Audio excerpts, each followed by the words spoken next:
beberapa tempat Palembang seperti 5 tahun ke depan ini sekaligus sebagai sebuah tantangan bagi kami karena sekarang Hanura ini di Kota Palembang dalam posisi zero. Jadi target kita ke depan mengembalikan Hanura ini minimal seperti tahun 2014. Ada 3 kursi dewan yang mewakili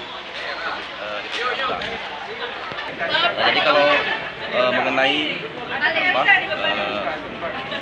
perubahan status ya pengunduran diri saya sebagai camat Kota Palembang di tahun 2020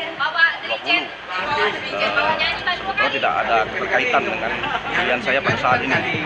Jadi memang murni waktu itu ingin berkarya di luar status pegawai, salah satunya juga di bidang wirausaha, entrepreneur.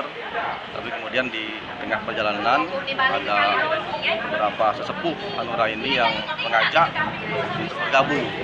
Saya pun dalam proses itu mungkin 5-6 kali mereka mengajak bicara, saya belum menyatakan belum berminat, belum berniat untuk masuk politik.